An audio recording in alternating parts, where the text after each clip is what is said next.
بعد فأعوذ بالله من الشيطان الرجيم بسم الله الرحمن الرحيم والذين جاهدوا فينا لنهدينهم سبلنا وإن الله لمع المحسنين صدق الله العظيم وصدق رسوله النبي الكريم ونحن على ذلك لمن الشاهدين والشاكرين والحمد لله رب العالمين. قابل صد احترام محترم بزرگوں، بھائیوں، دوستوں اور عزیزوں اور معزز خواتین اسلام، دختران اسلام، یہ اللہ رب العزت کا احسان ہے کہ اس نے ہمیں مسلمان پیدا کیا، اور اللہ کا یہ اس سے بھی بڑا ہم پر احسان ہے کہ اس نے ہمیں حضور ختم مرتبہ صلی اللہ علیہ وسلم کا امتی بنایا، اس لیے کہ آپ صلی اللہ علیہ وسلم کی ذات بابرکات تمام انبیاء کی سردار ہے. تمام انبیاء صف بصف کھڑے ہوں گے اور آپ صلی اللہ علیہ وسلم ان کے امام ہوں گے. اس بات کا اندازہ اس بات سے لگائیے کہ جب روز محشر برپا ہوگا تو اس دن کیفیت یہ ہوگی کہ ہر شخص نفسا نفسی کی کیفیت سے دوچار ہوگا اور کسی کو کسی دوسرے کا خیال اور یارہ نہیں ہوگا. حضرت عائشہ صدیقہ رضی اللہ تعالی عنہ فرماتی ہیں کہ آپ صلی اللہ علیہ وسلم نے فرمایا کہ عائشہ، قیامت کا دن کتنا سخت ہوگا کہ جب سارے انسان ننگے ہوں گے. تو حضرت عائشہ نے استفسار کیا کہ یا رسول اللہ صلی اللہ علیہ وسلم، کیا ہمارے سطر نامحرم مرد دیکھ لیں گے؟ تو آپ نے جواب میں ارشاد فرمایا کہ عائشہ، اس دن کسی کو کسی کی طرف دیکھنے کی مجال اور ہمت نہیں ہوگی. ہر شخص اپنے اندر مگن ہوگا اور اسے کچھ سجھائی نہیں دے گا، اور ہر کسی کو اپنی فکر پڑی ہوئی ہوگی. خلقت چاروں طرف بکھری ہوئی ہوگی، کوئی اس کا پرسان حال نہیں ہوگا، اور سارے اپنی کامیابی کے لیے اور سارے جہنم سے بچنے کے لیے اور سارے جنت میں جانے کے متمنی ہوں گے کہ آج اللہ رب العزت ہمیں کسی طرح معاف فرما دے. لیکن وہاں کیفیت یہ ہوگی کہ اس عالم میں اللہ رب العزت ابھی حساب لینے کے لیے تخت شاہی پر متمکن نہیں ہوگا اور حساب شروع نہیں ہوگا، اور انسان ایک دوسرے سے بڑے پریشانی کی کیفیت میں بات چیت کر رہے ہوں گے. یہ دنیا تو جیسے ابھی پروفیسر عبدالصمد صاحب کہہ رہے تھے کہ یہاں بھی ایک مکان ہے، وہاں بھی ایک مکان ہے، یہاں بھی ایک گھر ہے، وہاں بھی ایک گھر ہے، یہاں بھی کچھ مشکلات ہیں، وہاں بھی مشکلات ہیں، یہاں بھی آسانیاں ہیں، وہاں بھی آسانیاں ہیں، یہاں بھی پھل کھاتے ہیں، وہاں بھی پھل کھائیں گے، یہاں کا بھی ذائقہ ہے، وہاں کا بھی ذائقہ ہے. تو جس طرح دنیا میں انسان تصور میں کسی چیز کو دیکھتا ہے تو اس کو بڑے اور وسیع کینوس کے اندر اگر دیکھنا چاہے تو وہ آخرت کے اندر اس کو دیکھے گا. تو جس طرح یہاں ہم عدالتوں کے اندر دیکھتے ہیں کہ بعض مقدمات میں 500 افراد پر کیس درج ہوتا ہے اور یہ سارے لوگ حاضری لگوانے عدالت میں پہنچتے ہیں.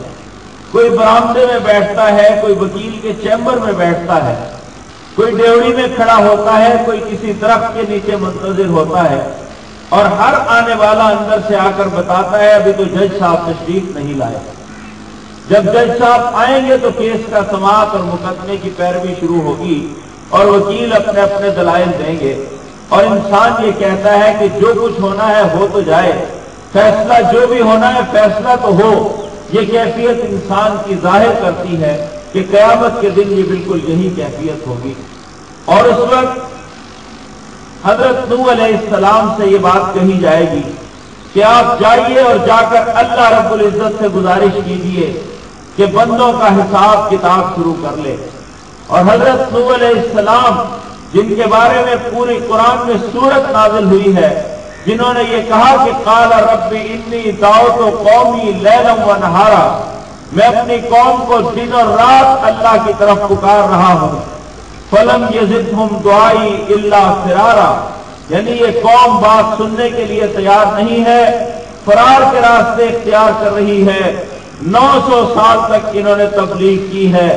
اور انہوں نے اپنے علاقہ کو اور دنیا میں بسنے والے انسانوں کو اللہ کی جانب بلایا، لیکن یہ اللہ کی طرف آنے والے نہیں تھے۔ کتنے اولو العزم پیغمبر ہیں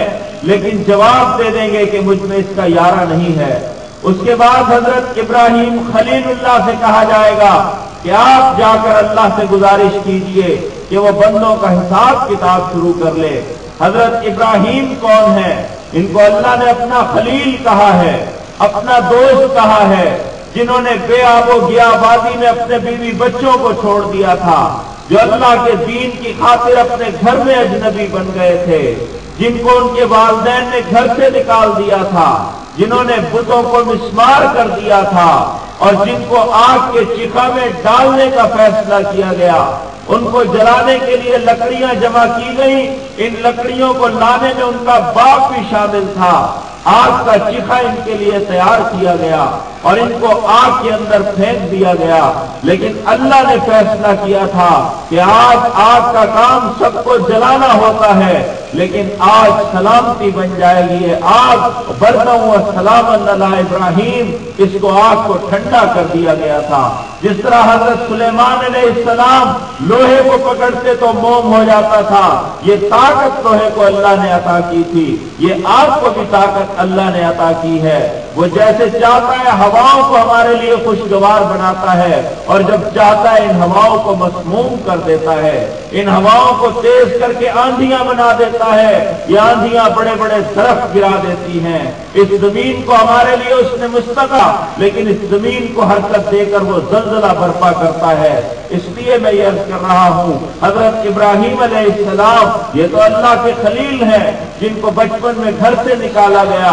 بڑے ہوئے تو آگ کے چیخا میں ڈالے گئے، اور بڑے ہوئے بے آب و گیا آبادی میں اپنے بچوں کو لے گئے، اور پھر وہاں کیا ہوا؟ جس پتھر کے نیچے بیٹے کو لٹایا تھا وہ پتھر بھی تپنے لگتا تھا۔ حضرت ہاجرہ اپنے بیٹے کے لیے پانی کی تلاش میں کبھی اس سمت جاتی تھی کبھی اس سمت جاتی تھی، تڑپتا دیکھ کر بچے کو واپس لوٹ آتی تھی۔ اللہ نے اس ادا کو مقبول کر دیا، اس کو سعی کا درجہ دے دیا۔ جو حج کرنے جاتے ہیں وہ صفا اور مروہ کی پہاڑیوں کے چکر لگاتے ہیں۔ حضرت ابراہیم نے خانہ کعبہ کی بنیاد رکھی تھی، کچے گارے سے اس کو عمارت کو تعمیر کیا تھا، اسماعیل ان کے ساتھ ہیں۔ یہ سارا کام اللہ کی رضا کے لیے کر رہے ہیں، دعا بھی کر رہے ہیں کہ ربنا تقبل منا انک انت السمیع العلیم، اے اللہ تو اس خدمت کو قبول فرما لے۔ یہ ابراہیم خلیل اللہ ہیں جن کی یاد منانے کے لیے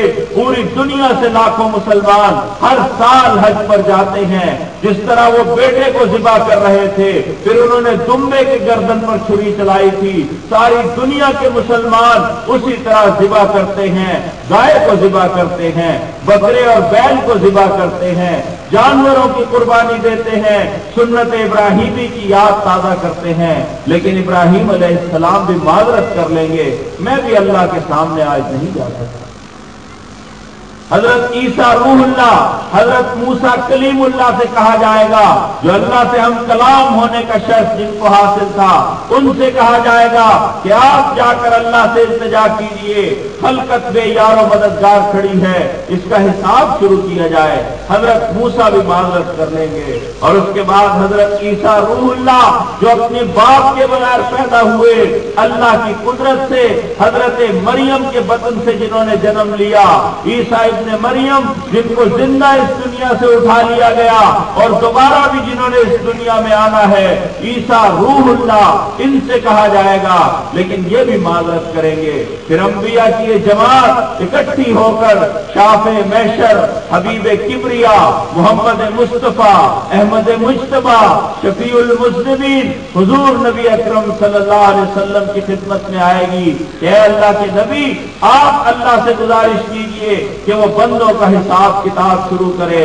اور آپ صلی اللہ علیہ وسلم اپنے رب کے حضور حاضر ہوں گے، اللہ سے درخواست کریں گے کہ اے اللہ ان بندوں کا حساب کتاب شروع کر دے، اور سلطان کائنات آ کر تخت شاہی پر متمکن ہوگا اور اس کے بعد اپنے بندوں سے حساب لے گا۔ میں یہ عرض کرنا چاہ رہا ہوں کہ ہم کس کے امتی ہیں؟ ہمیں آپ صلی اللہ علیہ وسلم کو امتی ہونے کا شرف حاصل ہوا، لہذا جس کو شرف بڑا ملتا ہے اس کی آزمائش بھی بڑی ہوتی ہے۔ جو جتنی بلندی پہ کھڑا ہوتا ہے وہ اتنے ہی زیادہ خطرات میں بھی ہوتا ہے۔ وہ بلندی پہ کھڑا ہو کر سب کو دیکھ رہا ہوتا ہے، لیکن سارے اس کو دیکھ رہے ہوتے ہیں، سارے اس کو اپنا آئیڈیل بناتے ہیں۔ اس لیے یہ امت تمام امتوں سے زیادہ برتر ہے، تمام امتوں سے زیادہ بلند ہے۔ اس کا نبی تمام نبیوں سے برتر ہے، اس کا نبی تمام امتوں کا اور تمام نبیوں کا سردار ہے۔ لہذا آج امت محمد صلی اللہ علیہ وسلم کے ایک فرد کی حیثیت سے، ایک رکن کی حیثیت سے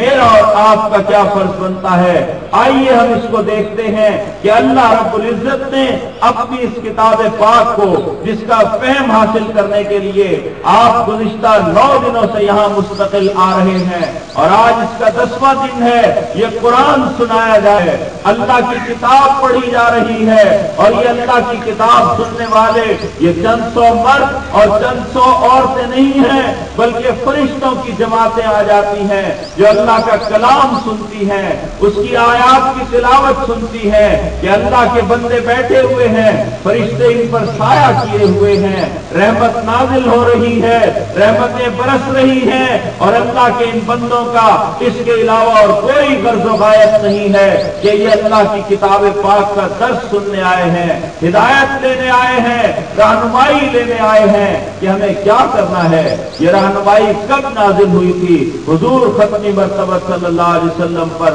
یہ رہنمائی نازل ہوئی، یہ کتاب نازل ہوئی، اور آپ صلی اللہ علیہ وسلم حرا کی غار سے نکل کر آئے تھے، اس کتاب کو سن کر آئے اور میدان عمل کے اندر آئے تھے۔ دنیا کے اندر لوگ کتابیں پڑھنے کے لیے غاروں کے اندر جاتے ہیں، لائبریریوں میں جاتے ہیں، دور جا کر انسانوں سے بچتے ہیں، لیکن نبی انسانوں کے درمیان رہتے ہیں، برائیوں میں گھر کر کام کرتے ہیں، برائیوں سے لڑنے کا فیصلہ کرتے ہیں۔ آپ صلی اللہ علیہ وسلم نے جب اس قرآن مجید کو کفار کی مجلسوں میں پڑھا اور اس ماحول کے اندر اس کی تلاوت کی تو کفار نے کیا فیصلہ کیا تھا؟ وقال الذین کفروا لا تسمعوا لهذا القرآن والغوا فیہ لعلکم تغلبون۔ کافروں نے مل کر قرارداد متفقہ طور پر منظور کی تھی، سب بڑوں اور چھوٹوں نے بیٹھ کر فیصلہ کیا تھا کہ لا تسمعوا لهذا القرآن، اس قرآن کی سماعت نہ کرو، اس قرآن کو ہرگز نہ سنو، والغوا فیہ لعلکم تغلبون، اور جب یہ قرآن پڑھا جائے شور برپا کر دیا کرو، غلو مچا دیا کرو، اور قرآن مجید کی سماعت کو عام نہ ہونے دو۔ اگر یہ قرآن لوگوں نے سن لیا تو تمہارا غلبہ ختم ہو جائے گا، تمہارا نظام ٹوٹ جائے گا، تمہاری سرداریاں بکھر جائیں گی، تمہارے فیصلے ختم ہو جائیں گے، اور پھر قرآن کے فیصلے نافذ ہوں گے، سود کا نظام ختم ہو جائے گا، قرآن کا فیصلہ نافذ ہوگا، زنا اور بے حیائی ختم ہو جائے گی، قرآن نافذ ہو جائے گا۔ اس لیے اس قرآن کو ہرگز لوگوں کو نہ سننے دو۔ نضر بن حارث نے کیا کیا تھا؟ نضر بن حارث اس دور کا میڈیا ایجاد کر کے لایا تھا، وہ گانے بجانے والی عورتوں کو لے کر آیا تھا جو ناچتی اور سرکتی تھی اور گاتی اور بجاتی تھی کہ لوگوں کو اس طرف مشغول رکھا جائے وہ قرآن کو سننے نہ پائیں۔ یہ کافروں کی متفقہ قرارداد تھی، لیکن آپ صلی اللہ علیہ وسلم قرآن مجید کی سماعت کو عام کرنے کے لیے نکلے تھے۔ آپ نے لوگوں کو اللہ کی بندگی کی طرف بلایا۔ بنایا تھا اور اس قرآن نے لوگوں کو کس طرح مسخر کر کے رکھ دیا۔ یہ واقعہ تو آپ نے پہلے بھی سنا ہوگا کہ کفار کی ایک مجلس سجی ہوئی ہے اور اس مجلس میں عمر بن خطاب بھی موجود ہیں، سب آپس میں بیٹھ کر فیصلہ کرتے ہیں، جائزہ لیتے ہیں کہ ہمیں اپنے نظام کو کیسے بچانا چاہیے۔ آج بھی بہت سے لوگ نظام کو بچانے کی بات کرتے ہیں، سسٹم کو بچانے کی بات کرتے ہیں، چور بازاری، رشوت ستانی، گولی بند لاشیں، ڈرون حملے، قتل و غارت، مار دھاڑ، مہنگائی، بے روزگاری، لوڈ شیڈنگ اور چور بازاری، اپنی دولت میں اضافہ کرنا، غریب کی غربت میں اضافہ کرنا، اس کو انہوں نے سسٹم کا نام دے دیا کہ سسٹم کو ہم بچانا چاہتے ہیں۔ اسی طرح اس وقت کے لوگوں نے بھی سسٹم کو بچانے کی بات کی تھی۔ سب نے مل کر کیا طے کیا تھا کہ جو محمد صلی اللہ علیہ وسلم کی دعوت ہے، جو قرآن کی دعوت ہے، اس دعوت کو روک دو، اس دعوت کو عام نہ ہونے دو۔ اگر یہ دعوت عام ہو گئی ہمارا سسٹم خطرے میں پڑ جائے گا، ہمارا نظام خطرے میں پڑ جائے گا۔ لہذا آپس میں سوچا گیا، غور کیا گیا کہ کیا علاج کیا جائے۔ عمر بن خطاب نے کہا کہ اس کا علاج میں کرتا ہوں اور میں جا کر محمد کو قتل کر دیتا ہوں، نعوذ باللہ، اور اپنے ہاتھ میں تلوار سونپ کر نکل پڑتے ہیں۔ راستے کے اندر نعیم بن ارقم سے ملاقات ہوتی ہے۔ نعیم بن ارقم بتاتے ہیں کہ تمہاری تو بہن اور بہنوئی بھی اسلام قبول کر چکے، یہاں بھی ان المسلمین والمسلمات والمومنین والمومنات والقانتین والقانتات، یہ ساری آیت آپ کے سامنے تلاوت کی گئی کہ ہر جگہ مرد اور عورت ساتھ ساتھ چل رہے ہیں، عورتوں کا کردار زیادہ اہم ہے۔ میں اس پر آخر میں بات کروں گا کہ عورتوں کا کردار کتنا اہم ہے، لیکن یہاں بھی فاطمہ بنت خطاب کا کردار کتنا اہم ہے۔ نعیم بن ارقم نے بتایا کہ تمہاری بہن بھی اور تمہارا بہنوئی بھی ایمان قبول کر چکے ہیں، لہذا عمر اپنے ہاتھ میں تلوار لے کر سیدھے بہن اور بہنوئی کے گھر پہنچتے ہیں۔ دروازے پر کھڑے ہو کر سنتے ہیں دونوں خباب بن ارد سے قرآن مجید پڑھ رہے ہیں،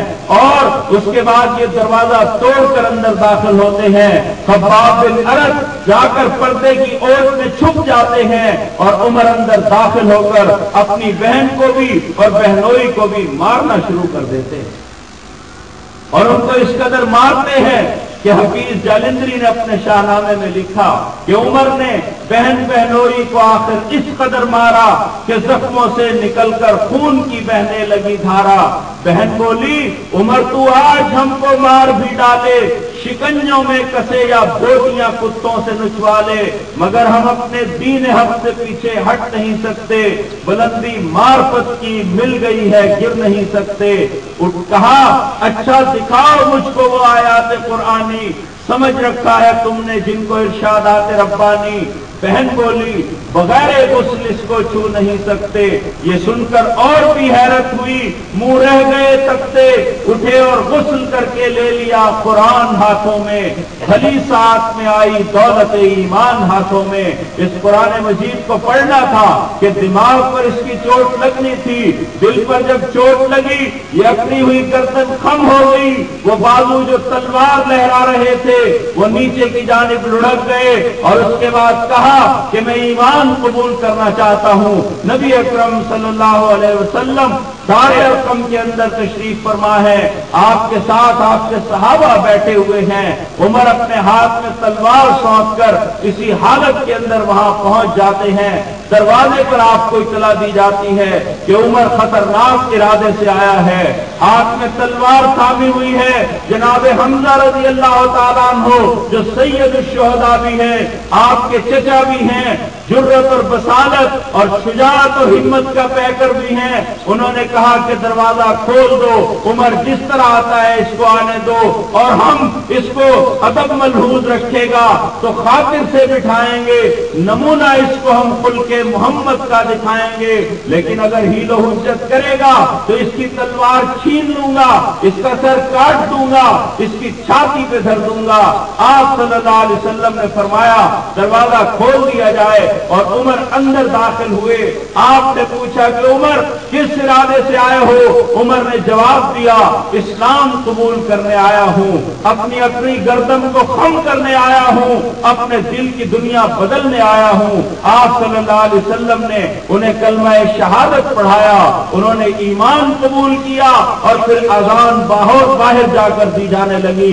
خلق خدا کو پھر اللہ کی جانب بلایا جانے لگا۔ وہ عبادت جو چھپ چھپ کر ہوتی تھی وہ پھر کس طرح کھلے بندوں ہونے لگی۔ یہ قرآن لوگوں کے دلوں کو مسخر کرتا ہے، جو قتل کرنے کی نیت سے نکلے تھے وہ کس طرح مسخر ہو گئے۔ لا تسمعوا لهذا القرآن، اس قرآن کی سماعت کو عام نہ ہونے دو۔ والغوا فیہ لعلکم تغلبون، یہ قرارداد دھرے کی دھری رہ گئی، یہ سن کر زلزلہ سا آ گیا۔ ایوان باطل میں بہت صدمہ ہوا، دل کی امیدیں رہ گئی دل میں۔ کفار تو انتظار میں تھے کہ آپ صلی اللہ علیہ وسلم کے نعوذ باللہ قتل ہونے کی خبر آئے گی، لیکن خبر تو اس کے بالکل الٹ آ گئی۔ جس نظام کو بچانے والے نظام بچانے کی بات کر رہے تھے، ان کے نظام کے اوپر کاری ضرب لگ گئی۔ اس لیے میرے بھائیوں،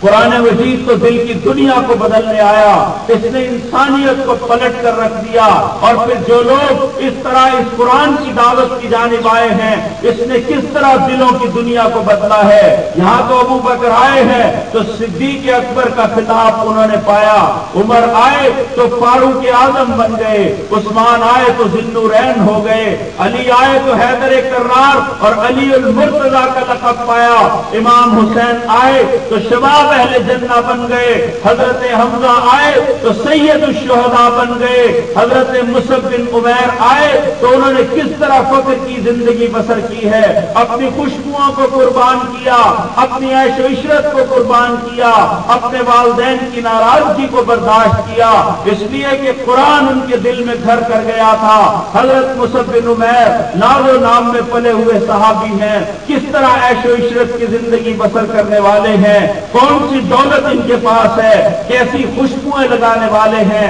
لیکن جب انہوں نے اس قرآن کو سنا ہے تو ان کے دل کی دنیا بدل گئی۔ ان کی والدہ نے کہا کہ تم نے یہ قرآن سن لیا، تم نے اسلام قبول کر لیا، لہذا میرا تم سے کوئی تعلق نہیں ہے۔ اس ماں نے اپنے اس بیٹے کو اپنے گھر میں دھوپ کے اندر زنجیروں سے جکڑ دیا اور اس کے بعد اس کی خوشبوئیں چلی گئی، اس کا ناز و نام چلا گیا، اس کی صاف ستھری اور بالکل نرم و ملائم جلد کھردری ہو گئی، ان کے پاؤں کے اندر چھالے پڑ گئے، کھانا اور پینا ان کو نہیں ملتا تھا۔ پھر جب گھر سے جانے لگے فیصلہ ہوا کہ اب مصعب کو گھر سے بھی در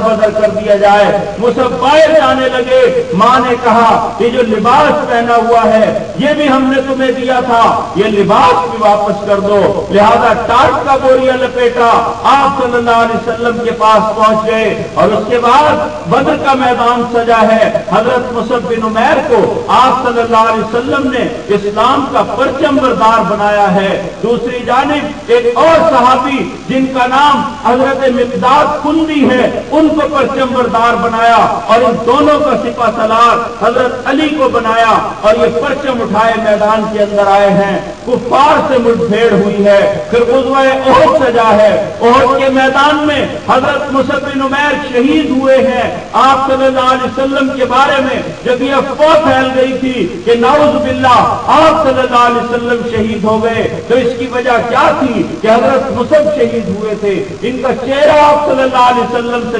ملتا تھا، آپ پر قمیہ نے وار کیا تھا، آپ ایک گڑھے کے اندر گر گئے، دندان مبارک شہید ہو گئے تھے اور آپ کا چہرہ انور زخموں سے اور خون سے تر ہو گیا تھا، اور آپ صلی اللہ علیہ وسلم کے بارے میں افواہ پھیلی۔ وہ دراصل مصعب بن عمیر تھے، انہوں نے ہاتھ میں پھر بھی پرچم تھاما ہوا تھا، ایک بازو پہ وار ہوا، انہوں نے دوسرے ہاتھ سے پرچم تھاما، دوسرے بازو پہ وار ہوا، انہوں نے سینے سے پرچم لگا لیا، سینے پہ وار ہوا تو جام شہادت پہنچ کر لیا۔ ہمارا سینہ چھدا ہوا تھا، ہمارے بازو کٹے ہوئے تھے، ابھی تو دنیا کو یاد ہوگا کہ امتحان گاہ میں آئے تھے ہم۔ حضرت مصعب بن عمیر جب شہید ہو گئے، لاشوں کو اکٹھا کیا گیا، تو آپ صلی اللہ علیہ وسلم کو دیکھا اور آپ کو بتایا گیا کہ سارے صحابہ اکرام کو ان کے لباس سے کفنا دیا گیا، لیکن مصعب کے جسم پہ کفن پورا نہیں ہے۔ ایک چادر ہے، سر پہ ڈالتے ہیں تو پاؤں کھلتے ہیں، پاؤں پہ ڈالتے ہیں تو سر کھلتے ہیں، کیا کیا جائے؟ آپ صلی اللہ علیہ وسلم نے رہنمائی فرمائی کہ جو چادر مصعب بن عمیر کی ہے ان کو آپ کے سر پر ڈال دیا جائے، آپ کے پاؤں کے اوپر گھاس کے پتے ڈال دیے جائیں، اللہ کے پاس مصعب جس حال میں جائیں گے اس کو اس کی قربانی پسند آ چکی، اذفر کے پتے ڈال دیے گئے، میت لے جائی گئی، آپ نے نماز جنازہ پڑھائی، میت کو قبر میں اتارا اور اس کے بعد دعا فرمائی اور طویل دعا میں فرمایا کہ اے اللہ تیرے اس بندے نے دنیا میں جو قربانی ممکن تھی دے دی، گھر بار کو الوداع کہہ دیا، والدین کی ناراضگی کو برداشت کیا، ساری خوشبوئیں اور سارے ناز و نام اور عیش و عشرت کو تج دیا، تیرے دین کی خاطر قربانی دی ہے۔ مصعب اب جس حال میں جائیں گے ان کی قربانی پسند آئے گی۔ کس چیز نے ان کو مسخر کیا تھا؟ قرآن کی دعوت نے مسخر کیا تھا۔ میرے بھائیوں، یہ تو پوری کہکشاں ہے، اس موضوع پر صبح سے شام تک اور رات سے صبح تک جتنی بات کر لی جائے دل سیر ہونے کا نام نہیں لیتا، لیکن وقت کی حدود و قیود میں رہتے ہوئے میں صرف اتنی بات عرض کرنا چاہتا ہوں کہ یہ قرآن جس کے ہم حامل ہیں، یہ امت حامل قرآن ہے، اور آج قرآن مجید کے غلبے کے لیے اور دوسری جانب اس کو مغلوب کرنے کے لیے دونوں طاقتیں برسرے کار ہیں۔ ایک طاقت وہ ہے جو قرآن کے نظام کو نیچا کرنا چاہتی ہے، دوسری طاقت وہ ہے جو قرآن کے نظام کو سربلند کرنا چاہتی ہے۔ دونوں جانب مرد ہیں اور دونوں جانب عورتیں ہیں، ادھر بھی عورتیں ہیں ادھر بھی عورتیں ہیں، ادھر بھی مرد ہیں ادھر بھی مرد ہیں۔ ایک لوگوں نے مل کر فیصلہ کیا کہ ہم قرآن کے نظام کو نافذ نہیں ہونے دیں گے، ہم دنیا میں سود کا نظام قائم رکھیں گے، سود کا نظام قائم رہے گا، دولت چند ہاتھوں میں مرتکز ہوگی، پیسہ چند سرمایہ داروں کے پاس ہوگا، دوسری جانب غربت اور افلاس ہوگا، لوگوں کے بچے بھوک سے مرتے ہیں تو مریں، ہماری دولت میں اضافہ ہونا چاہیے۔ وہ جھوٹ کے نظام کو قائم رکھنا چاہتے ہیں، عدالتوں میں انگریز کا قانون چاہتے ہیں کہ اسی قانون کے مطابق فیصلے ہوں، عدالتوں میں لوگ دیوانے ہوتے رہیں، صدیاں بیت جائیں، کیسوں کے فیصلے نہ ہوں، دادا کی وراثت کا فیصلہ پڑ پوتے کے دور تک جا کر نہ ہونے پائے، صدیاں تبدیل ہو جائیں، ہزاریاں بدل جائیں، لیکن فیصلے نہ ہونے پائیں، قرآن کا قانون نافذ نہ ہونے پائے۔ وہ یہ چاہتے ہیں کہ اس سوسائٹی میں حیا کا نظام نہ آئے، بے حیائی قائم رہے، چاروں طرف ظلم و استحصال قائم رہے، جاگیرداریاں قائم رہیں، ظلم کا نظام قائم رہے، اور دوسری جانب اہل ایمان ہیں جو قرآن کو سربلند کرنا چاہتے ہیں، جن کے لیے قرآن پہ حکم دیا گیا کہ وَمَن لَّمْ يَحْكُم بِمَا أَنزَلَ اللَّهُ فَأُولَٰئِكَ هُمُ الْكَافِرُونَ، جو اللہ کی لائی ہوئی شریعت کے مطابق، اس کے حکم کے مطابق فیصلے نہیں کرتے، وہی لوگ کافر ہیں۔ فَأُولَٰئِكَ هُمُ الْفَاسِقُونَ، وہی لوگ فاسق ہیں۔ فَأُولَٰئِكَ هُمُ الظَّالِمُونَ، وہی لوگ ظالم ہیں۔ اس لیے میرے بھائیوں، آج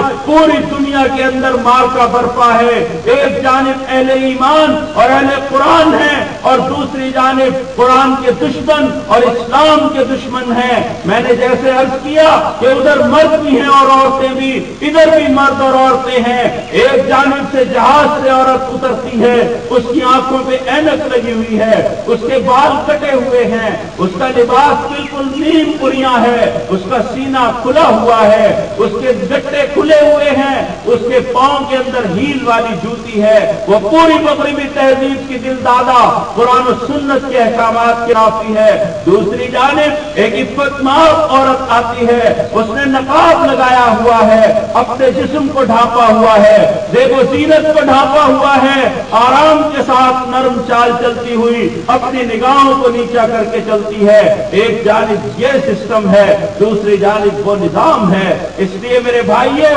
قرآن کا احترام ہماری سوسائٹی کے اندر کوئی شک نہیں کہ بہت احترام ہے،